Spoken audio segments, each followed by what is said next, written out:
గుర్తుకే జై కాంగ్రెస్. కొరి మండలం కాంగ్రెస్ పార్టీ బలపరిచిన అభ్యర్థి బానోత్ వీరేందర్ ప్రజల్లోకి వెళ్తున్నారు. ప్రజల యొక్క మద్దతు తీసుకుంటారు. వీరేందర్ గారు చెప్పండి, ప్రజల మద్దతు తీసుకుంటారు, మీ గ్రామానికి సంబంధించిన అభివృద్ధి ఎలా చేయబోతున్నారు?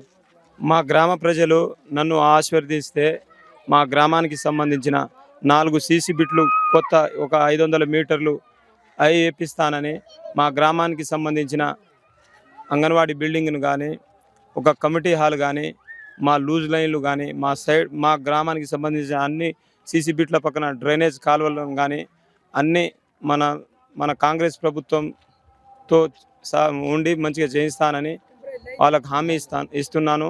ఇంకో రెండో విడతలో ఇందిరమ్మ ఇల్లు కూడా ఒక 20 ఇల్లు సార్ దగ్గర పోయి, మాకు చాలా వెనకబడి ఉన్నాం సార్, మేము డబుల్ బెడ్రూమ్ ఎప్పుడు కట్టుకోలేదు, ఇవ్వాలి సార్ అని వాళ్ళను చెప్తానని హామీ ఇస్తున్నాను. ఒక సేవాలాల్ మహారాజ్ నిర్మాణాన్ని కూడా సార్ దృష్టికి తీసుకెళ్ళి నిర్మిస్తానని హామీ ఇస్తున్నా. మీ వీరేందర్ గెలుపు కోసం ఎలా కృషి చేస్తున్నారు? అన్న ఒక బీడీ స్టూడెంట్, ఎడ్యుకేటెడ్ వ్యక్తి, అన్ని విధాలుగా ప్రస్తుతం బాగానే అంతకుముందు కూడా కష్టపడి తండకు అనుకూలంగా మంచి పేరు ఉన్నది అన్నది అన్నకే మీరే ఉండాలన్న మంచిగా కాంగ్రెస్ పార్టీ సర్పంచ్ గెలిపిస్తే మనకు ఇందిరమ్మ ఇల్లు కానీ, ప్రస్తుతం ఈ లూజ్ లైన్లు కానీ, కొత్త రోడ్లు కానీ, ప్రతి పేదోనికి రేషన్ కార్డు వస్తుంది, ప్రతి పేదోనికి సన్న బియ్యం వస్తుంది, అన్ని విధాలుగా 2 లక్షల రుణమాఫీ చేసింది మన రాష్ట్ర ప్రభుత్వం కాంగ్రెస్ పార్టీ. అన్ని విధాలుగా ఉన్నదన్న, నువ్వు నిలబడు, మేము గెలిపించే బాధ్యత మా తండ తరపున మెజార్టీతో గెలిపిస్తామని మా హామీ ఇస్తున్నాను. వీరేందర్ గెలుపు కోసం మా తండాల గ్రామ పంచాయతీ బాపతి రోడ్డు సీసీ బిట్లు కానీ, సైడ్ కాలువలు కానీ, లూజ్ లైన్ ఇంటి మీద ఉన్నాయి, లూజ్ లైన్ పక్కగా చేయడం కానీ, 400 కిలోమీటర్ రోడ్లు, మింట రోడ్లు, ఈ డామర్ రోడ్లు కావాలని మేము అన్ని హామీలు ఇస్తున్నాం.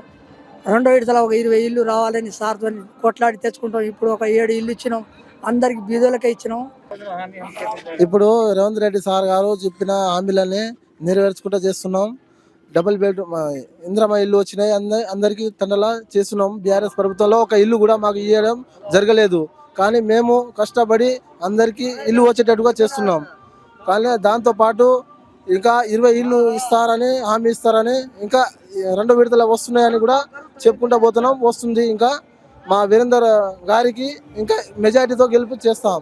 డ్రైనేజ్ కాలువలు కానీ, కొత్త రోడ్లు కానీ, అంగన్వాడీ బిల్డింగ్స్ కానీ, కమిటీ హాల్ కానీ ఏమైనా అన్ని విధాలుగా సహకరిస్తాడు. గ్రామ పంచాయతీకి పహారీ గోడ నిర్మిస్తానని మాట ఇస్తాడు.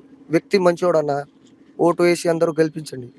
గ్రామాల్లో ఉన్నటువంటి అన్ని సమస్యలు గుర్తించిన తన విద్యావంతుడు, దానికి సంబంధించింది ఆ లూప్ హోల్స్ కావచ్చు, ఆ కమ్యూనిటీ హాల్స్ కావచ్చు, ఆ ఇందిరమ్మ ఇల్లు కావచ్చు, ఆ సన్నబియ్యం కావచ్చు, ఆ రేషన్ కార్డులు అన్ని గ్రామానికి అందినాయి. అదేవిధంగా వీరేందర్ని గెలిపిస్తే విద్యావంతుడు స్థానిక ఎమ్మెల్యే రామచంద్ర నాయక్ సహకారంతో గ్రామాల్లో ఉన్న అన్ని సమస్యలు తీర్చడానికి ముందుంటా అని చెప్పేసి చెప్తారు. కెమెరా పర్సన్ పవంత వెంకన్న, మహబూబ్ జిల్లా నుంచి.